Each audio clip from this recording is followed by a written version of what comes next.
Sterling traced his fingers across the leather-bound volumes in his parents' library, breathing in the familiar scent that had always brought him comfort. The room held countless memories. Late-night discussions with his father about ancient civilizations, heated debates with his mother about his future, and peaceful hours spent lost in historical texts. Now, with both Arthur and Eleanor Sterling gone, the library felt like the last bastion of normalcy in his world. He pulled out a first-edition history text, a gift from his father on his 25th birthday. Arthur Sterling had built Sterling Industries from nothing, transforming it into a technological powerhouse worth hundreds of millions. Despite his remarkable success in the corporate world, Arthur had always supported Ethan's passion for history, even when it diverged dramatically from the family business. "Your mind is your greatest asset, son," Arthur had told him, handing over the carefully wrapped book. "Whether you use it to build microchips or uncover the secrets of the past, what matters is that you use it well." Eleanor Sterling had been less understanding. A woman of sharp business acumen and even sharper ambition, she had never quite accepted Ethan's decision to pursue academia over industry. "You're wasting your potential," she would say, her voice a mixture of disappointment and frustration. "Sterling Industries needs minds like yours." The click of heels against marble interrupted his reminiscence. Claire, his wife of 3 years, appeared in the doorway. She wore a designer black dress that hugged her curves perfectly, her dark hair styled immaculately despite the somber occasion of the funeral. Even in mourning, she managed to look like she had stepped off a magazine cover. "There you are," she said, her red lips curving into what might have been meant as a smile. "I've been looking everywhere for you." Ethan observed her carefully. Claire had always been ambitious, much like his mother. It was what had first drawn him to her, that fierce determination, that unwavering drive. But lately, something had changed. The warmth that used to soften her sharp edges had disappeared, replaced by an icy calculation that made him increasingly uneasy. "I needed some time alone," he replied, replacing the book on its shelf. The funeral was overwhelming. Claire moved into the room, her heels marking each step with precise clicks. Of course it was overwhelming. Arthur and Eleanor were pillars of the community. Half the tech industry showed up to pay their respects. She paused, studying him with those keen eyes. "But we need to think about the future now, Ethan. About Sterling Industries." Before Ethan could respond, another set of footsteps approached. Thomas Andrews, his childhood friend and the family's lawyer, appeared in the doorway. His usually cheerful face was serious, and he carried a thick manila folder under his arm. "Ethan," Thomas nodded, then glanced at Claire. "Mrs. Sterling, I hope I'm not interrupting." Claire's expression flickered with annoyance, but she quickly masked it. "Not at all. I was just leaving to make some calls." She touched Ethan's arm briefly, a gesture that felt more perfunctory than affectionate, before striding out of the library. Thomas waited until her footsteps faded before speaking. "I have the wills here, Ethan. Your father was very specific about everything." He placed the folder on a nearby table and opened it, revealing neat stacks of legal documents. Ethan sat down heavily in one of the leather armchairs, preparing himself. "What did they leave behind, Thomas?" "They've left you a substantial sum," Thomas began, pulling out several papers. "Enough to live very comfortably without ever needing to work. Your sister Emily receives the same amount. The rest goes to various charities they've supported over the years." Ethan frowned, scanning the documents. "But what about Sterling Industries? I don't see anything about the company here." Thomas's expression grew more serious. "That's because there's nothing to leave, Ethan. Your father sold Sterling Industries 2 years ago." The words hit Ethan like a physical blow. "What? That's impossible. I would have known." "Would you?" Thomas asked gently. "You've been focused on your research, living your own life. Arthur sold to Apex Tech when his health started declining. He didn't want the company to suffer through a prolonged transition of power." Ethan leaned back, trying to process this information. His father had always been pragmatic, always thinking 10 steps ahead. It made sense, in a way that hurt deeply. "Why didn't they tell me?" "Arthur didn't want you to worry," Thomas explained. "He knew you'd drop everything to help if you knew how serious things were getting. He wanted you to live your life, Pursue your passions. The sound of heels clicking against marble returned, growing louder. Claire appeared in the doorway again, her phone pressed to her ear. She was speaking in low, urgent tones to someone, but stopped abruptly when she saw Thomas was still there. "I'll call you back," she said into the phone, ending the call. Her eyes darted between Ethan and Thomas, then to the documents spread across the table. "What's all this?" "Just going over some details of the will," Thomas replied smoothly, gathering the papers back into the folder. "Nothing that can't wait until tomorrow." He gave Ethan a meaningful look. "Why don't we continue this discussion over coffee in the morning?" Ethan nodded, understanding the unspoken message. "Yes, that would be better." "Thank you, Thomas." After Thomas left, Claire settled into the chair opposite Ethan. "So, what did they leave us?" The word us struck Ethan as odd. His parents had never fully warmed to Claire, though they'd been unfailingly polite. They had seen something in her that he had been too blind to notice, too in love to acknowledge. "They left enough," he replied carefully, studying her reaction. "We won't have to worry about money." Claire's perfectly manicured nails drummed against the arm of her chair. "And Sterling Industries? What about the company?" Ethan made a split-second decision. "We'll discuss all that tomorrow with Thomas." "It's been a long day." Claire's eyes narrowed slightly, but she nodded. "Of course. You're right." She stood up, smoothing her dress. "I'm going to make some more calls. Will you be up soon?" "In a while," Ethan replied, turning back to the bookshelves. "I need some more time here." After she left, Ethan pulled out his phone and typed a message to Sarah, another lawyer friend from college. "Need to talk. Coffee tomorrow? Important." The response came quickly. "Of course. The usual place. 9 a.m.? Ethan sent a quick confirmation, then sank deeper into his chair. The library's familiar scent no longer brought comfort.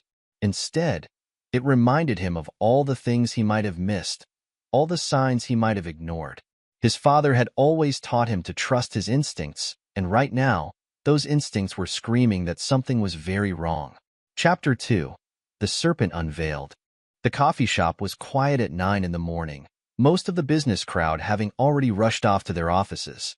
Sarah was already there when Ethan arrived, a large cup of black coffee in front of her. Her sharp features were pinched with concern as she watched him approach. "You look like hell," she said by way of greeting, pushing a second cup toward him. "I ordered your usual." Ethan sat down heavily, grateful for the caffeine. "Thanks. It's been complicated." Sarah leaned forward, her professional demeanor softening with friendly concern. "Talk to me, Ethan. What's going on?" He took a long sip of coffee, gathering his thoughts.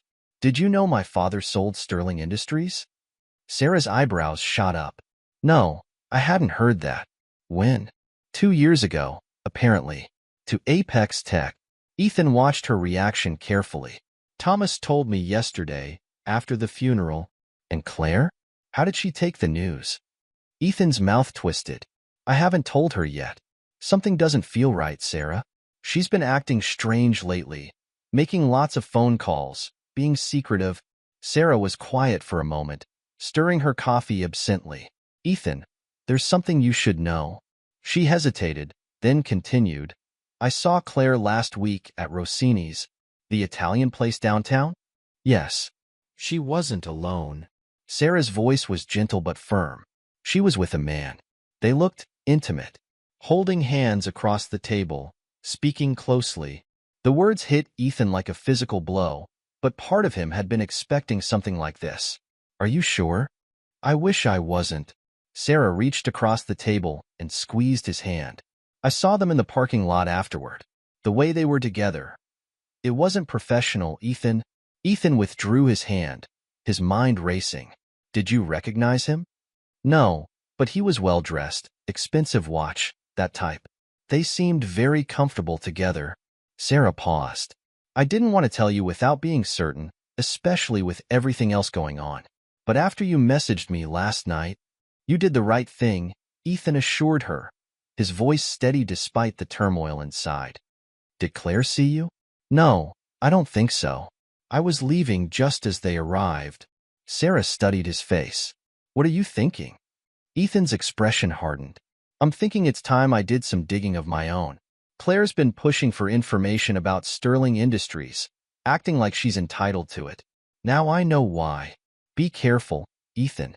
If she is planning something— Oh, I'll be careful, he replied, a cold smile playing at his lips. I'm a historian, remember? Research is what I do best. Sarah nodded slowly. What do you need from me? Legal expertise, maybe. And discretion. Ethan finished his coffee. I need to know exactly what I'm dealing with before I make my next move. You have both, Sarah assured him. But Ethan, what will you do if your suspicions are correct? His expression turned hard, a glimpse of steel beneath his scholarly exterior. Then I'll make sure she regrets ever thinking she could play me for a fool. After leaving Sarah, Ethan made another call, this time to Mark, his father's former IT specialist. They arranged to meet at their old hangout, a bar where they used to play pool after school while Arthur worked late at the office. Mark was already there when Ethan arrived, nursing a beer despite the early hour. His face lit up when he saw Ethan, but quickly turned serious when he saw his expression. This isn't a social call, is it? Mark asked as Ethan sat down. No, it's not. Ethan ordered a water, keeping his mind clear. I need everything you have on Sterling Industries. Sales documents, new tech development, everything. Mark whistled low. That's a lot of sensitive information, man. Your dad is gone, Ethan finished firmly. And something isn't right, Mark. I need to know what I'm dealing with. Mark studied him for a long moment, then nodded. Okay, I kept backups of everything. Force of habit, you know? I'll bring you a hard drive tomorrow. Thank you. Ethan leaned back, his mind already working through possibilities. One more thing, I might need your help with some surveillance later. Nothing illegal, just information gathering. A slow grin spread across Mark's face. Just like old times, huh? Remember when we used to hack the school's grading system? This is a bit more serious than changing gym class grades, Ethan replied, but he couldn't help returning the smile. Are you in? For you? Always. Mark finished his beer. Just tell me what you need. Back at home, Ethan found Claire in the kitchen, typing rapidly on her laptop. She closed it quickly when he entered, but not before he caught a glimpse of what looked like property listings. Productive morning? She asked, her tone casual. Very, he replied, matching her tone. I had coffee with Sarah, caught up on some things. Something flickered in Claire's eyes at the mention of Sarah's name, but she masked it quickly. That's nice. I've been making arrangements for the house. We should think about selling it, you know? Too many painful memories. Ethan studied her, seeing her clearly for perhaps the first time. The calculating look in her eyes, the careful way she watched him, the slight tension in her shoulders, all signs he had missed or ignored before. No rush, he said mildly. We have time to think things through. Claire's phone buzzed, and she glanced at it quickly. I have to take this business call. As she hurried from the room, Ethan allowed himself a grim smile. Let her think she had him fooled. Let her think she was in control. He had learned from his father that the best strategy was to let your opponent underestimate you while you gathered your strength. And Ethan Sterling was done being underestimated. Chapter 3. The trap is set. The next morning, Mark arrived at Ethan's office with an external hard drive tucked safely in his messenger bag. Dark circles under his eyes suggested he'd spent the night preparing the data. Everything's here, Mark said, placing the drive on Ethan's desk. Sales documents, tech development files, internal communications, everything I could salvage from the old servers. Ethan connected the drive to his computer, his eyes widening as folders upon folders of information populated the screen. This is incredible, Mark. How did you manage to keep all this? Mark grinned, dropping into a chair. Your dad always said to keep backups of the backups. I was just following orders. His expression turned serious. But Ethan, some of this stuff, it's sensitive. The new tech your parents were working on before the sale? It's revolutionary, world-changing stuff. Ethan opened several files, scanning through technical specifications and development notes. They were working on quantum computing applications? Among other things, Mark nodded. The sale to Apex Tech was fair. They paid market value plus a premium for the intellectual property. But if someone had known about these developments beforehand, they could have made a fortune. Ethan finished, his mind racing. He pulled up the sales documents, studying the details carefully. The timing of the sale, did anyone else know it was coming? Mark shook his head. Your dad kept it quiet. Only the board and key executives knew until it was done. He hesitated. But there were rumors. People talk, you know? Ethan leaned back in his chair, thinking. I need you to do something else for me, Mark. Something discreet. Name it. I need surveillance software installed on Claire's devices. Phone, laptop, everything. Ethan held up a hand as Mark started to protest. Nothing illegal. Just monitoring software. I need to know who she's been talking to. Mark studied him for a long moment. You think she's up to something? I think she's been playing a long game, Ethan replied grimly. And I need to know exactly what it is. After some discussion of technical details, Mark got to work. Within hours, he had remote access to Claire's digital life. What they found confirmed Ethan's worst suspicions. Messages between Claire and a man named Daniel revealed a relationship going back months. But it wasn't just a simple affair. They had been plotting, planning, discussing ways to get control of Sterling Industries. Look at this. Mark pointed to a message thread. They thought the company was still in play. They had no idea about the sale. Ethan read through the messages, his anger building with each revelation. Claire and Daniel had been planning to push him out, to take control of what they thought was still a family-owned company. They had even discussed ways to handle him if he proved difficult. I found Daniel's social media profiles, Mark announced, pulling up several windows. Daniel Kingston, real estate developer, drives expensive cars, lives in the Heights, always posing with rich women in his photos. A professional gold digger, Ethan murmured, studying the photos. And Claire fell for it. Over the next few days, Ethan gathered and organized evidence. He set up dummy social media accounts to monitor Daniel's activities, tracked Claire's movements through her phone's GPS, and recorded her conversations with her co-conspirator. The picture that emerged was damning. Claire and Daniel had been meeting regularly at upscale restaurants and hotels, always careful to avoid places where they might be recognized. Their messages revealed not just a romantic affair, but a calculated scheme to gain control of what they believed was still a multimillion-dollar company. They've been sloppy, Mark commented, scrolling through more messages. They were so confident they wouldn't get caught, they barely bothered to hide their tracks. Ethan nodded grimly. Overconfidence. That's always been Claire's weakness. He stood up, pacing the office. She's been acting strange lately, more confident, almost smug. She thinks she has everything figured out. What are you going to do? Mark asked, watching his friend carefully. Spring the trap, Ethan replied, his voice cold. But first, I need to make sure everything is in place. We need to be thorough, methodical. When I move, I want it to be decisive. That evening, Ethan returned home to find Claire on the couch, scrolling through her phone. She looked up as he entered, offering one of her practiced smiles. You're home late. Had some things to take care of at the office, he replied casually, noting how she tried to subtly angle her phone screen away from him. Actually, I need to talk to you about something. Claire's posture shifted slightly, almost imperceptibly tensing. Oh, I'm planning to go to the company tomorrow, Ethan said, watching her reaction carefully.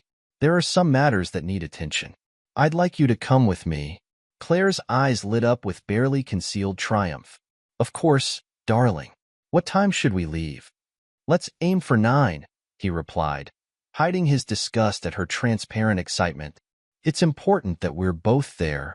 Perfect, Claire smiled, already reaching for her phone again. I'll clear my schedule. Ethan retreated to his study, where he spent the next few hours finalizing his preparations. He organized all the evidence Mark had gathered, the text messages, call logs, GPS data, and financial records. He prepared multiple copies, storing them securely in different locations. Then he called Thomas. Everything's ready, he told his friend. Are you sure you want to be there tomorrow? Wouldn't miss it, Thomas replied. Someone needs to witness the fireworks. Besides, you might need legal counsel on hand. After hanging up, Ethan sat in the darkness of his study, thinking about how much his life had changed in such a short time. His parents were gone, his marriage was a sham, and the woman he had loved was plotting against him.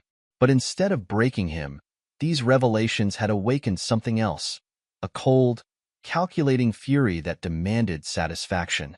He thought about his father's words from years ago. In business, son, it's not enough to win. You have to win so thoroughly that your opponents never think of challenging you again. Tomorrow, he would show Claire and her conspirator exactly what it meant to cross a Sterling. He would demonstrate that beneath his scholarly exterior lay steel and fire. They thought him weak, absorbed in his books and research, easy to manipulate and discard. They were about to learn just how wrong they were.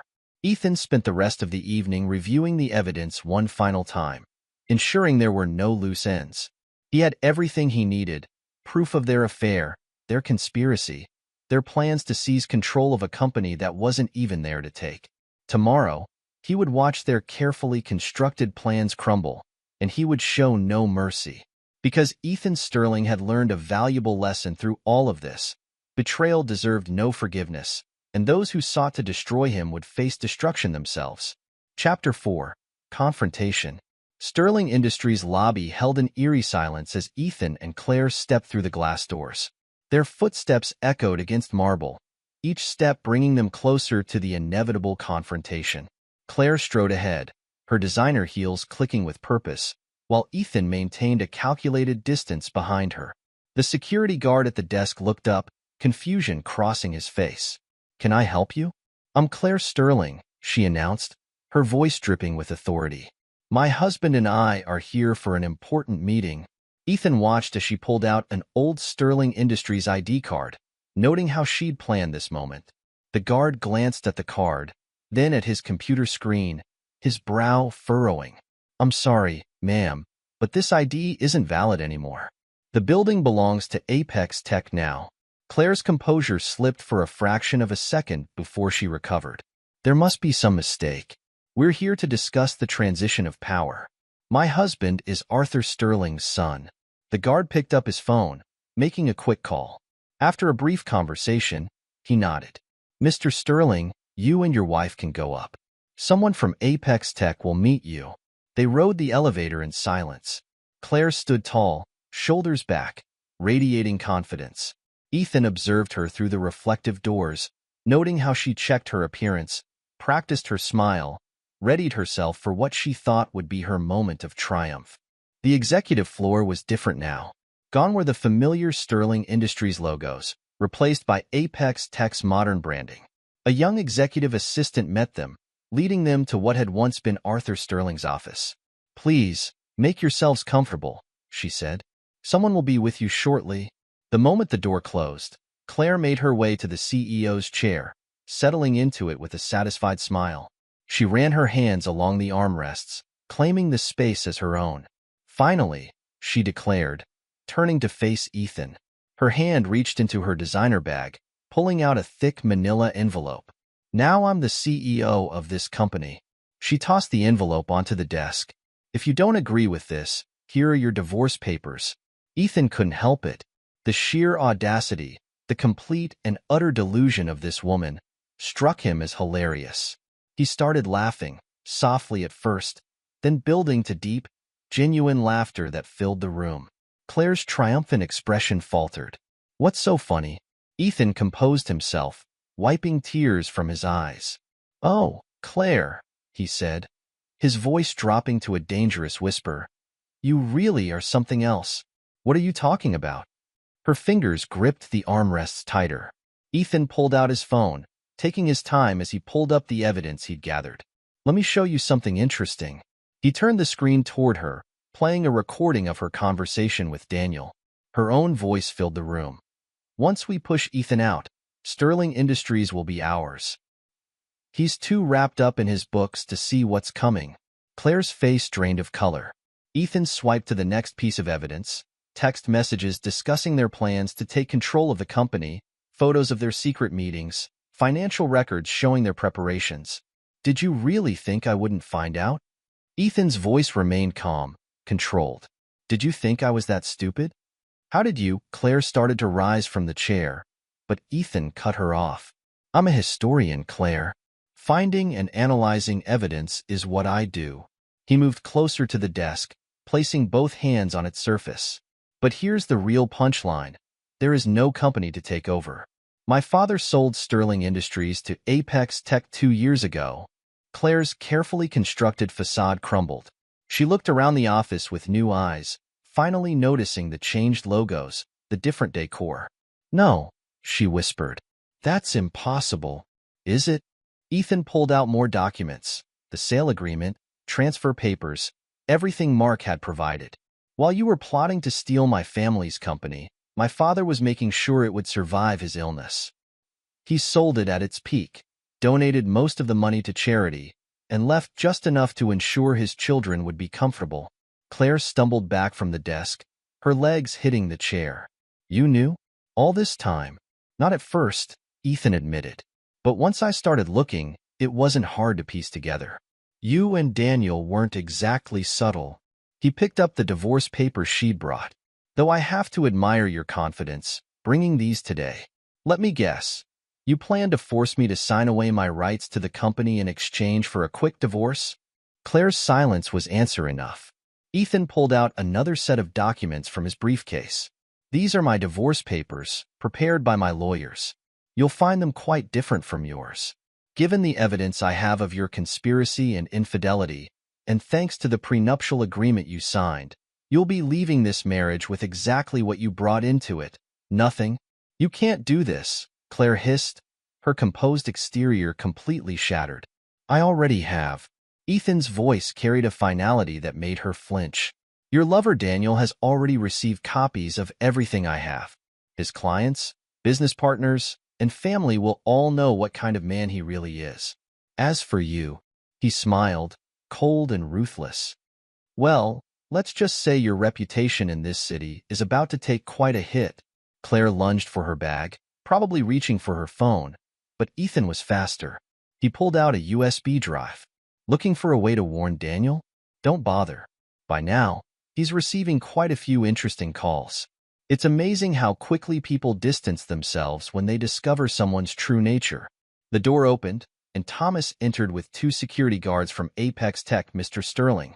One of them said, "We'll need to ask you and your wife to leave the premises." Of course, Ethan replied smoothly. We were just finishing up. He turned back to Claire, who stood frozen behind the desk. You wanted to be CEO so badly, Claire. How does it feel to know you've been playing chess while the board was already packed away? The security guards escorted them out of the building. In the lobby, Claire finally found her voice again. This isn't over, Ethan. He turned to her, his expression hard. You're right about that. This is just the beginning of what you've earned. I trusted you, Claire. I loved you. And you plotted to destroy me. He stepped closer, his voice dropping so only she could hear. Now you get to experience what it feels like to lose everything. Chapter 5. The price begins. The divorce proceedings moved with brutal efficiency. Thomas had prepared everything meticulously, and Claire's attempts to fight back crumbled in the face of overwhelming evidence. The prenuptial agreement she'd signed, believing it was just a formality, now became her undoing. In the judge's chambers, Claire's lawyer attempted one last desperate negotiation. Your Honor, my client is willing to— Your client? Thomas interrupted. Conspired to fraudulently seize control of a company worth hundreds of millions. We have evidence of her plotting with her lover to force my client out of his own family's business. The prenuptial agreement is clear. Infidelity and criminal conspiracy are grounds for forfeiture of all marital assets. The judge reviewed the evidence files, his expression growing darker with each page. Mrs. Sterling, this is very serious. You're fortunate your husband isn't pursuing criminal charges. Claire shot a venomous look at Ethan, who sat calmly observing the proceedings. Her once perfect appearance had begun to show cracks.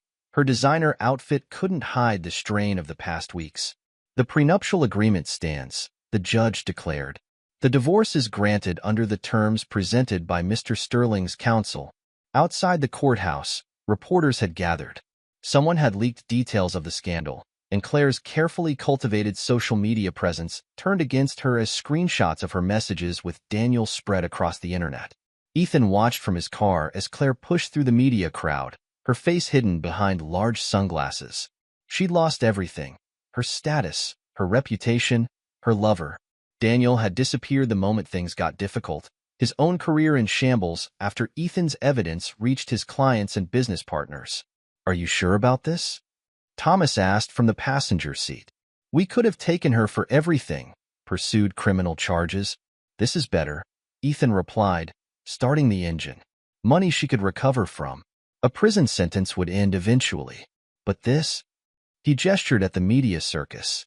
"Her reputation is destroyed. She'll never rebuild the life she wanted. That's a far better punishment." Back at his office, Ethan reviewed the final divorce papers. The sterling name that Claire had coveted so much was now legally stripped from her. The prenuptial agreement had protected his assets, and her attempts to claim any part of his inheritance had failed completely. Sarah arrived with coffee and a stack of newspapers. "Your front-page news," she said, spreading them across his desk. Each one carried the story of Claire's downfall, her conspiracy exposed, her social standing in ruins. "How's Daniel handling it?" Ethan asked, though he already knew the answer. Sarah's smile was satisfied. His development company lost 3 major contracts this morning. 2 more clients pulled out of deals. His mother, "You remember that sweet woman who always defended him? She's not speaking to him after seeing the evidence of what he planned to do to you." Ethan nodded, remembering the look on Daniel's face when the first calls started coming in. The man had built his career on charm and connections, all of which were now poisoned by the revelation of his true character. "Have you heard from Claire?" Sarah asked carefully. "She tried to call yesterday," Ethan replied, his voice devoid of emotion. "I had her number blocked. She'll learn that actions have consequences." "And the charitable trust? Are you still going through with it?" Ethan pulled out his father's old journal, opening it to a marked page. "Yes, it's what they would have wanted. The money they left me will do good work, help people who deserve it." He looked up at Sarah. Claire thought the sterling name was about power and wealth. She never understood that it was about legacy, about making a difference. The next few weeks passed in a blur of activity. Ethan focused on establishing the charitable trust, honoring his parents' wishes for their fortune to benefit others. He sold the house, unable to face the memories it held, and moved into a modern apartment that held no echoes of his life with Claire. Reports reached him of Claire's attempts to rebuild her life. She'd been fired from her job once the scandal broke. No company wanted to risk association with someone who'd plotted corporate theft. Her social circle, once wide and influential, had shrunk to nothing as former friends distanced themselves from the controversy. Daniel faced his own reckoning. His real estate empire, built on reputation and relationships, crumbled as clients fled. His attempts to reach out to Claire were met with silence. She blamed him as much as he blamed her for their downfall. One evening, as Ethan reviewed applications for the charitable trust's first round of grants, Mark arrived with new information. "They're not taking it well," Mark reported, pulling up surveillance data on his laptop. "Claire and Daniel had a massive fight yesterday. She blamed him for underestimating you. He blamed her for not knowing about the company's sale. It got ugly." Ethan studied the surveillance photos, noting how different Claire looked now. The designer clothes and perfect makeup were gone, replaced by a haunted expression and defensive posture. "They're running out of options," Mark continued. "Daniel's trying to salvage what he can of his business, but no one will work with him. Claire's been blacklisted from most corporate jobs in the city." "Good," Ethan said simply. "They wanted to destroy me. Instead, they destroyed themselves." But something in Mark's expression made him pause. "What else?" "They've been meeting with someone new," Mark said, pulling up more photos. "A private investigator named Victor. He has a reputation for being ruthless, willing to do whatever it takes for the right price." Ethan leaned back in his chair, considering this new development. "They're desperate," he mused. "Keep watching them. If they want to escalate this, we'll be ready." "What do you think they're planning?" "Nothing good," Ethan replied. "But they've already shown their true colors. Whatever they try next, they'll find out I'm not the same man they tried to deceive before." As if to prove his point, his phone buzzed with a text from an unknown number.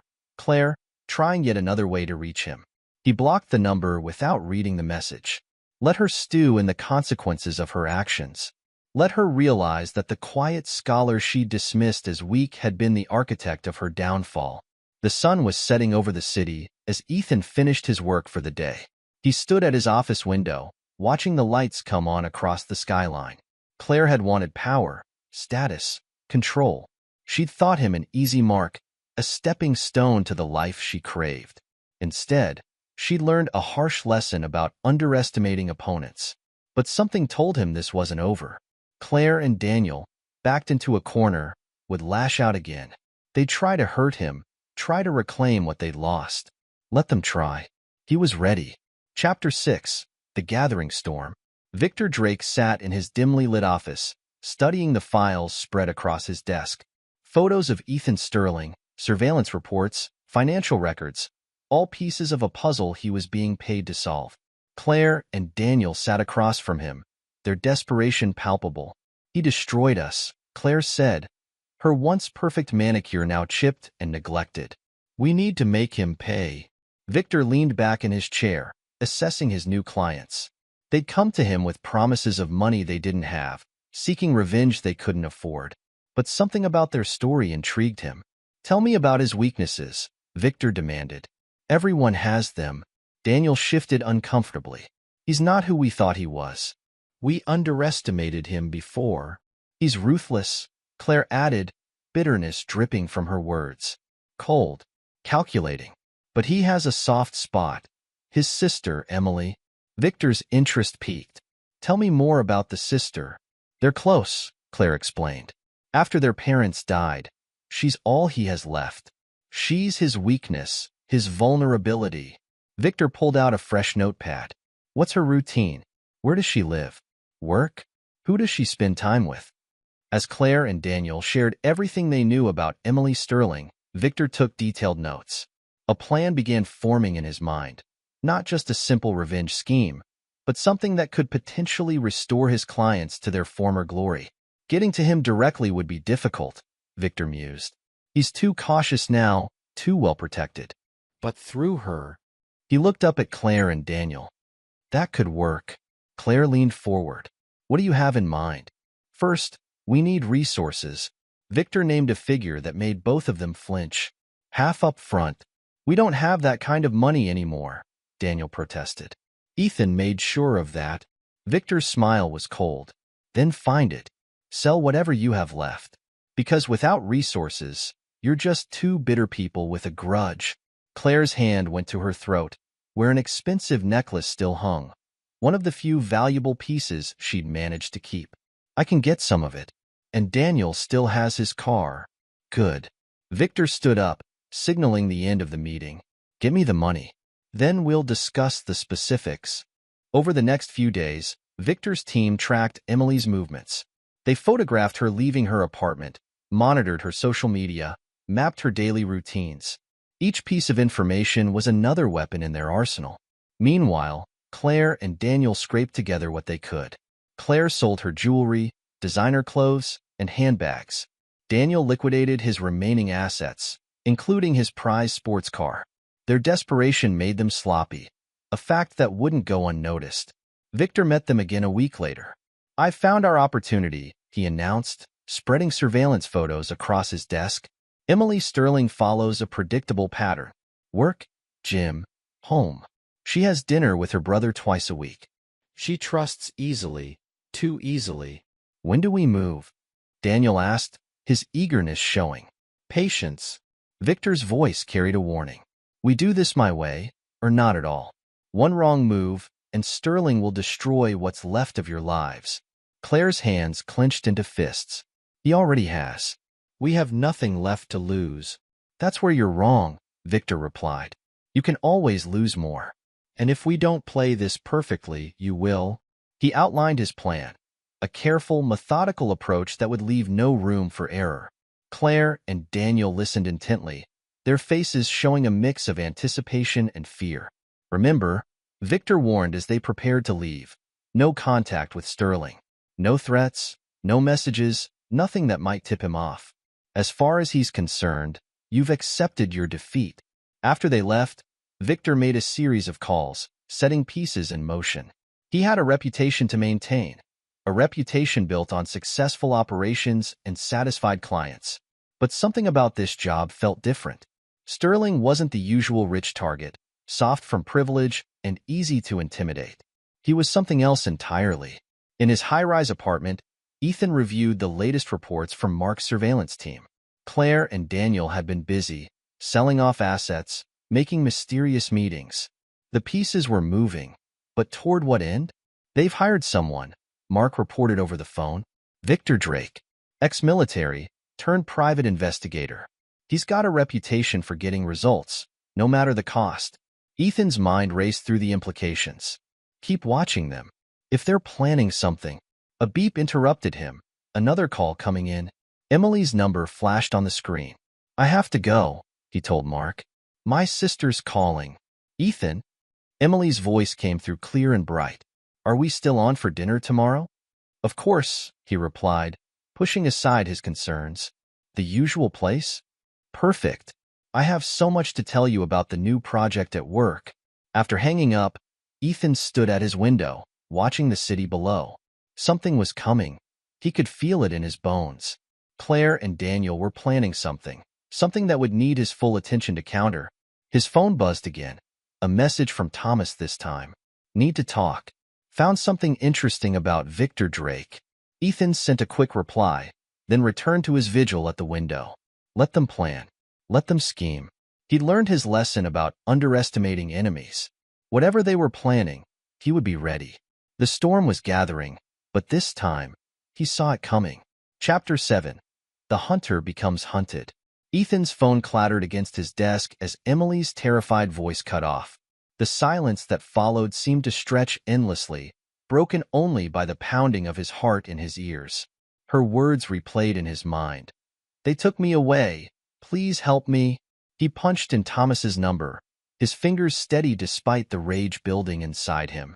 They have Emily, he said the moment Thomas answered. No pleasantries, no explanations needed.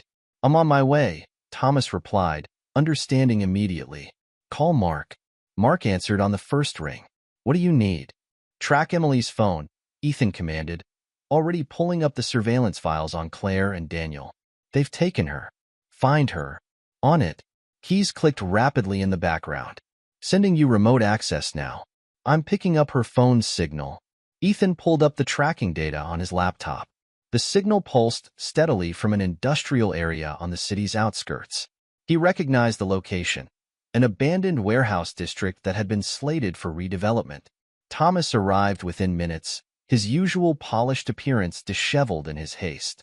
Sarah's running background checks on Victor's known associates. She's found some interesting connections to that area. Ethan nodded, studying the satellite view of the warehouse district. Mark, what's the exact location? Building 47, Mark replied through the speaker. It used to be a storage facility. Victor's name appears on some old lease documents. They're not as clever as they think they are, Ethan said, his voice cold. He opened his desk drawer, removing a small black case. Inside lay a handgun, a precaution he'd taken after discovering Claire's betrayal. How many entrances? 2 main, 3 emergency exits, Mark reported. Security cameras are offline, but I'm picking up cellular signals from inside. At least 5 different devices. Thomas watched Ethan check the weapon with practiced efficiency. You know how to use that? My father insisted I learn. Ethan's lips curved in a grim smile. He said knowledge wasn't always enough. Sometimes you needed more direct methods of protection. I'm coming with you, Thomas declared. So am I, Mark added through the phone. I can run tech support from my van. Give me 20 minutes to grab my equipment. They met in a parking lot near the warehouse district. Mark's van was packed with surveillance gear, monitors showing thermal imaging of the target building. 5 heat signatures moved inside, 3 clustered in what appeared to be an office area, 2 more patrolling the main floor. Claire, Daniel, and Victor in the office, Mark indicated. 2 hired muscle on guard duty. Emily's signal is coming from the northwest corner. Ethan studied the layout. Thomas, you and Mark handle the guards. I'm going for Emily. What about Claire and the others? Thomas asked. They're mine. Ethan checked his weapon one final time. No one threatens my family and walks away. They move through the shadows between buildings, approaching from different angles. Mark's voice came through their earpieces, guiding them past blind spots and warning of movement. The warehouse loomed ahead, its broken windows like dead eyes in the dim light. The first guard never saw Thomas coming. A quick strike and the man crumpled silently. The second turned at the sound of footsteps, but Mark was ready with a taser. Both guards were quickly secured with zip ties. Ethan approached the office area, hearing voices through the thin walls. Claire's sharp tones cut through, arguing with Daniel about something. Victor's deeper voice rumbled a response. He didn't hesitate. The door burst inward under his kick, revealing the startled faces of his enemies. Claire sat perched on a desk, her designer outfit incongruous in the dusty space. Daniel lounged in a chair, trying to project confidence but failing. Victor stood by a grimy window, his professional mask cracking at the unexpected intrusion. "Where is she?" Ethan's voice carried deadly promise. Claire recovered first, her lips curving in a smirk. "Look who finally showed up. Your sister's been asking for you. You shouldn't have involved her." Ethan raised the gun, aiming steadily at Victor. "This was between us. Business is business," Victor shrugged, but his eyes tracked the weapon nervously. "Nothing personal. Taking my sister is personal." Ethan's finger tightened on the trigger. "Last chance." "Where?" Daniel broke first. "Northwest storage room." "She's in the northwest storage room." "Coward," Claire spat, but fear had replaced the smugness in her expression. Ethan kept his gun trained on Victor. "Thomas, get Emily. Mark, call the police. Tell them we have evidence of kidnapping and human trafficking." He turned his cold gaze to Claire. "Your final mistake was thinking I wouldn't find out about Victor's past. Sarah found everything. All the women he's trafficked, all the lives he's destroyed." Victor's hand twitched toward his jacket, but Ethan was faster. A single shot rang out, the bullet embedding itself in the wall inches from Victor's head. "Try that again," Ethan invited, his voice terrifyingly calm. "Give me a reason." Thomas's voice came through the earpiece. "I've got Emily." She's shaken but unhurt. Relief flooded through Ethan, but his expression remained hard. He heard Emily's footsteps approaching, accompanied by Thomas's steady presence. She appeared in the doorway, tear tracks staining her face but her spine straight. The sight of his sister, bound and frightened but unbroken, sent fresh rage coursing through him. Claire started to speak, but Ethan cut her off. "Not another word. You lost that right when you involved my sister." Police sirens wailed in the distance, growing closer. Mark appeared at the door, holding up his phone. "They're 2 minutes out. I sent them everything. The kidnapping, Victor's history, all of it. Good." Ethan's gun never wavered. "You three are going to sit quietly and wait. If any of you move, I won't aim for the wall next time." Chapter 8. The Final Confrontation.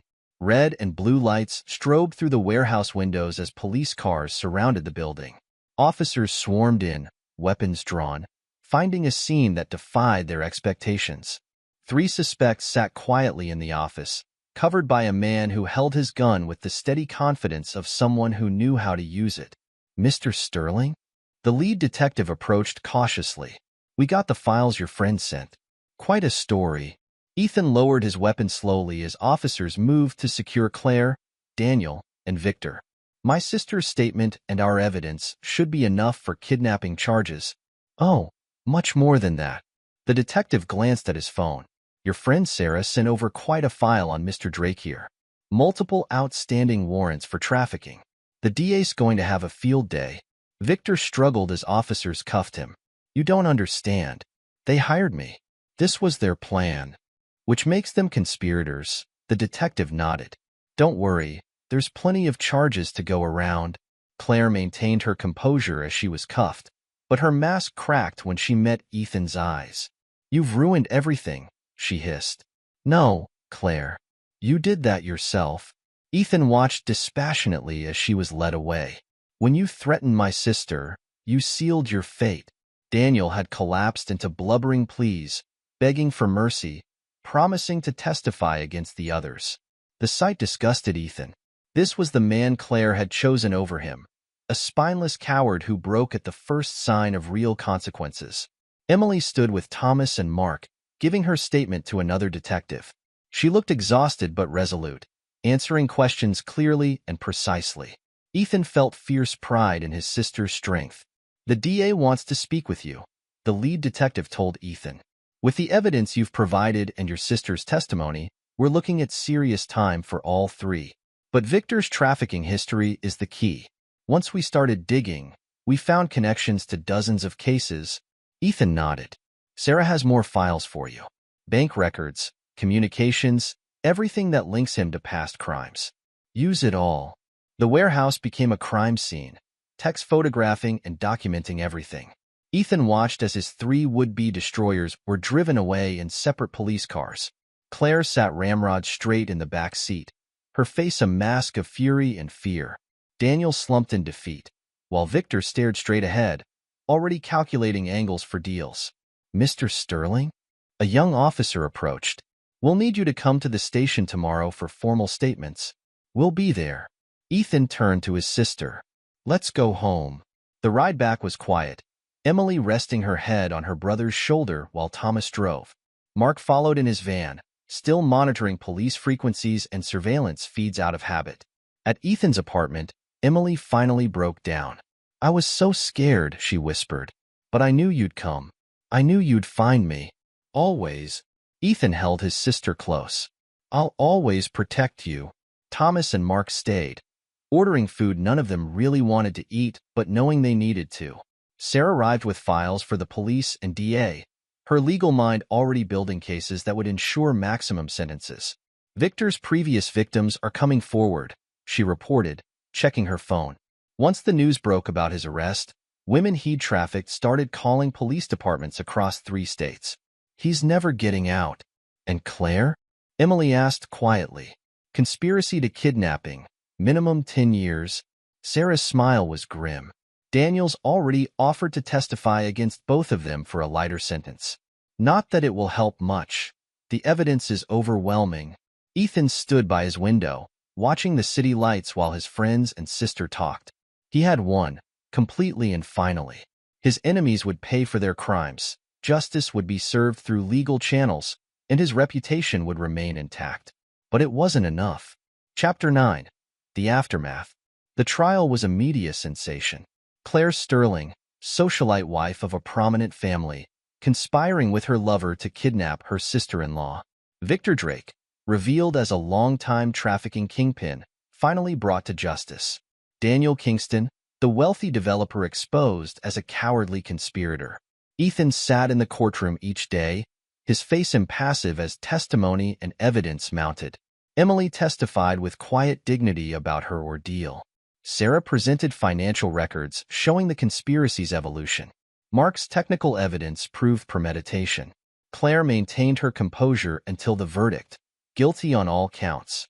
As the judge pronounced her 15-year sentence, her facade cracked. She turned to Ethan, seated in the gallery behind her.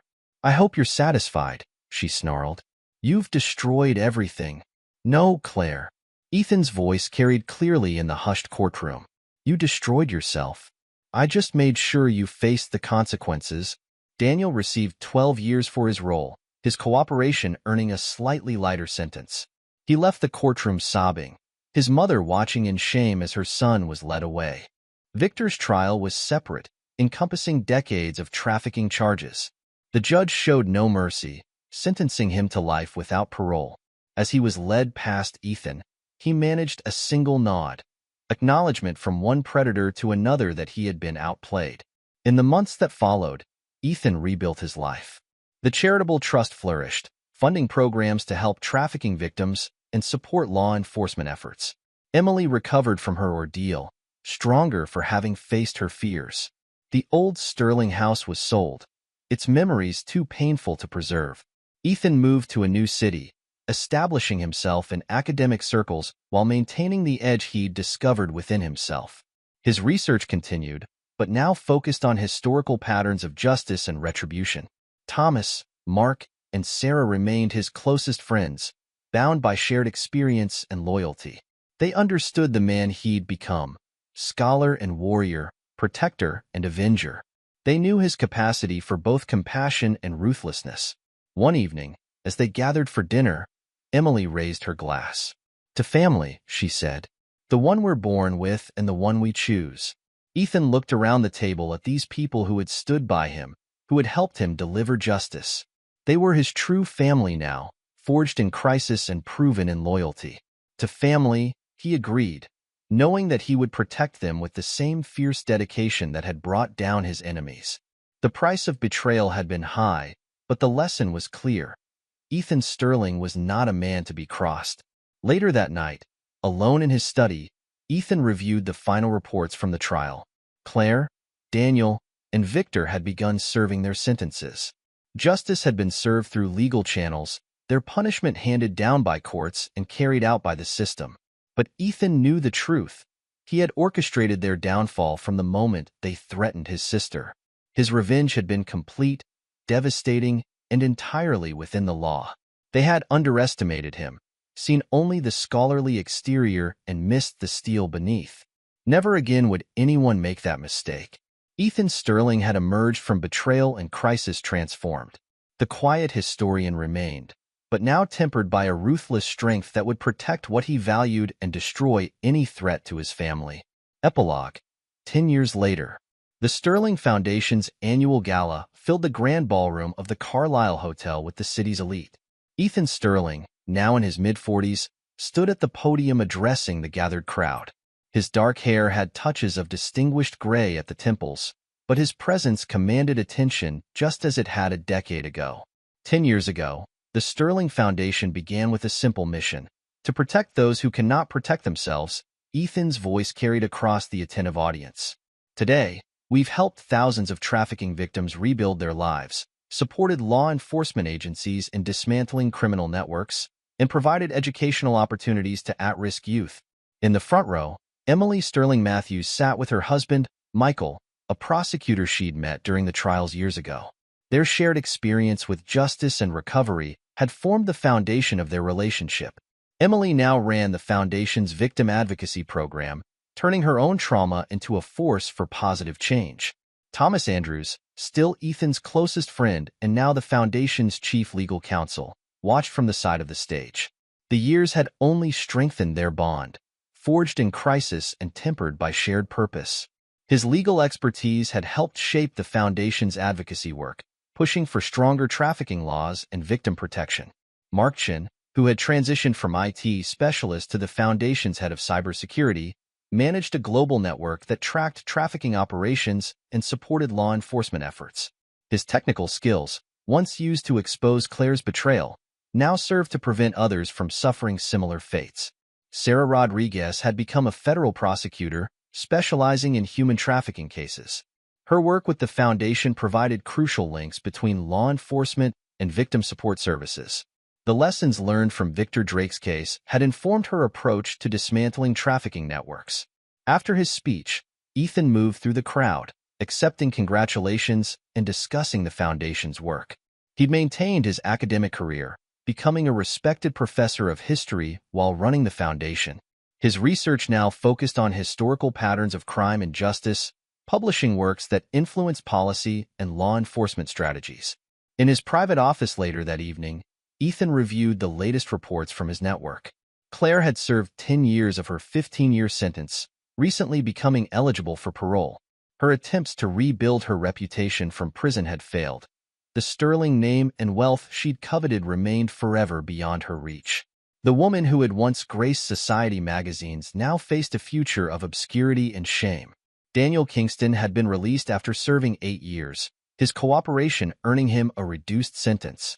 He lived in a small apartment in Arizona, working a menial job under his mother's disappointed supervision. His attempts to restart his real estate career had failed. No one would trust the man who had conspired in a kidnapping. Victor Drake remained in maximum security, his trafficking empire dismantled.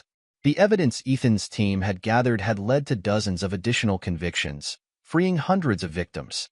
He would never see freedom again, his life sentence a testament to the consequences of underestimating Ethan Sterling. The foundation's success had brought unexpected challenges. Criminal organizations, recognizing the threat it posed, had attempted various forms of retaliation over the years.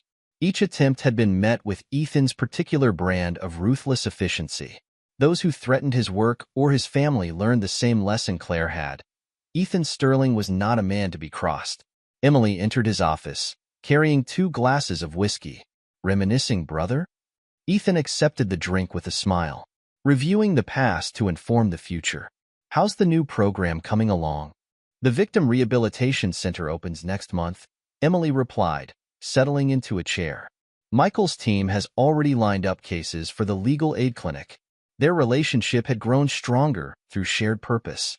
Emily's marriage to Michael 3 years ago had added another layer of protection to their family. Michael understood the darkness they'd faced and shared their commitment to justice. Thomas called earlier, Emily continued. The new trafficking legislation passed committee. It should reach the floor for a vote next month. Ethan nodded, pleased. The law, informally known as the Sterling Act, would strengthen protections for trafficking victims and increase penalties for perpetrators. It represented years of work by the Foundation's legal team. And Mark's team? 3 new trafficking networks identified in Eastern Europe. Sarah's coordinating with Interpol on the takedown. The Foundation's reach had grown far beyond their initial goals. What had begun as a response to personal betrayal had evolved into a global force for justice.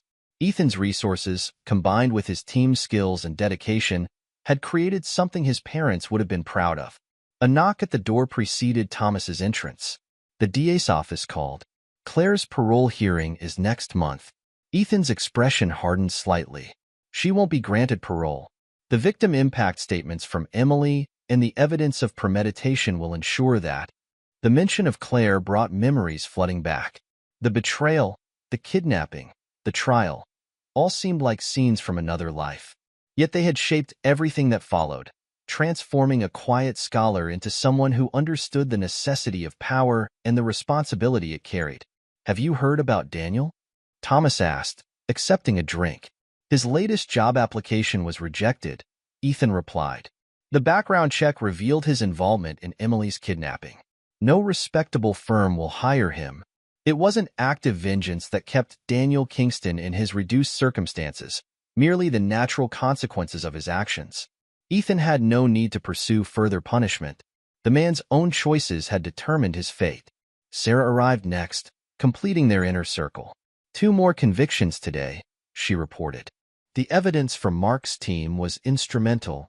They spent the next hour discussing the Foundation's ongoing work. Strategic planning mixed with personal updates, Sarah's recent engagement, Mark's new cybersecurity patents, Thomas's growing family. They had all built lives that balanced their commitment to justice with personal fulfillment. Late that night, after the others had left, Ethan stood at his office window. The city spread out below, its lights reminiscent of the night Emily had been taken. But now those lights represented something different, not danger and betrayal, but the reach of the Foundation's work, the lives they'd changed, the justice they'd achieved. His phone buzzed with a text from Emily. Lunch tomorrow? Michael wants to discuss expanding the legal aid program. Ethan smiled as he replied affirmatively. His sister's strength continued to inspire him. She had transformed her trauma into purpose, helping others find the same resilience she had discovered in herself. The Sterling Foundation's success had attracted attention from powerful circles. Government agencies sought their expertise, other organizations emulated their methods, and criminals learned to fear their intervention. But at its core, it remained what Ethan had intended, a force for protection and justice. He had kept his promise to his parents, using their legacy to make a difference in the world. The scholarly passion they had encouraged now served to understand and combat criminal networks. The business acumen they had tried to instill found expression in the Foundation's efficient operation. The photograph on his desk showed the current Sterling Foundation team, dozens of dedicated professionals working across multiple programs. Among them stood his core group, Emily, Thomas, Mark, and Sarah. They had grown from a small band of friends seeking justice into leaders of a global organization. His computer chimed with an alert from Mark's security system. Another trafficking network had been identified, their operations mapped through digital surveillance. Tomorrow would bring planning sessions, legal strategies, and coordination with law enforcement. The work never ended, but each success honored the lessons learned from their own encounter with evil. The Foundation's headquarters occupied the top floors of a modern office building, a far cry from the old Sterling Industries offices where Claire had once dreamed of power. The space hummed with purpose, its occupants united in their mission to protect and serve. Ethan's personal life reflected the balance he'd achieved. His academic work continued to earn accolades, his lectures drawing students interested in the intersection of history and justice. He had dated occasionally but remained unmarried, his focus divided between the Foundation and his chosen family. The betrayal that had once threatened to destroy him had instead forged him into something stronger. The quiet historian remained, but now guided by hard-earned wisdom about human nature and the price of trust. His enemies had thought him weak, failing to recognize that true strength often wore a scholar's guise. As midnight approached, Ethan prepared to leave his office. Tomorrow would bring new challenges, new opportunities to make a difference. The Foundation's work would continue, guided by the principles of protection and justice that had emerged from their own brush with darkness. The security guard nodded as Ethan passed through the lobby. "Good night, Mr. Sterling." "Good night, James," Ethan replied, noting how different this exchange was from that night at the old Sterling Industries building. Now he commanded respect not through name or wealth alone, but through actions and impact. Outside, his driver waited with the car. Another security measure, insisted upon by Mark after certain criminal organizations had expressed their displeasure with the Foundation's work. Ethan had learned to accept such precautions as part of his role. The city at night remained as vibrant as ever, but Ethan viewed it with different eyes than he had a decade ago. Each street held potential victims to protect, criminals to stop, justice to be served. The Foundation's work had given him purpose beyond anything he'd imagined in his academic life. His phone buzzed again, a message from Thomas about the next day's board meeting. The Foundation's growth had necessitated more formal structures, but their core team remained as close as ever. They had all found their calling in this work, their skills complementing each other in pursuit of their shared mission. Arriving home, Ethan checked his security systems, another habit born of experience. His apartment, while luxurious, was chosen primarily for its defensive features. Mark had personally overseen the installation of cutting-edge security technology. A package waited on his desk, advanced copies of his latest book, Justice Through History, Patterns of Crime and Punishment. The academic work incorporated lessons learned from their own experiences, though names and details had been changed to protect privacy. Tomorrow would bring another day of balancing roles: scholar, protector, leader, brother. The Foundation would continue its work. Emily would counsel survivors, Thomas would fight legal battles, Mark would track criminals, and Sarah would prosecute wrongdoers. They had all grown beyond what they'd been when Claire's betrayal set them on this path. That crisis had revealed their true strengths and forged bonds that only grew stronger with time. The price of betrayal had been high, but its lessons had built something lasting and meaningful. Ethan Sterling, once dismissed as merely a wealthy scholar, had become someone else entirely, a man who understood both books and battles, who could quote historical texts while dismantling criminal empires. His enemies had taught him the value of power. His friends had shown him how to use it wisely. The night grew late as Ethan reviewed one final report. Another trafficking ring identified, another opportunity for justice. Tomorrow would begin with the Foundation's morning briefing, where his team would plan their next moves in the endless fight against those who preyed on the vulnerable. This was his legacy now, not just the sterling name or wealth, but a force for positive change in the world. The betrayal that had aimed to destroy him had instead created something powerful and enduring. The price of betrayal had been paid, and from it had grown the price of justice. This is where our story comes to an end. Share your thoughts in the comments section. Thanks for your time. If you enjoy this story, please subscribe to this channel. Click on the video you see on the screen, and I will see you there.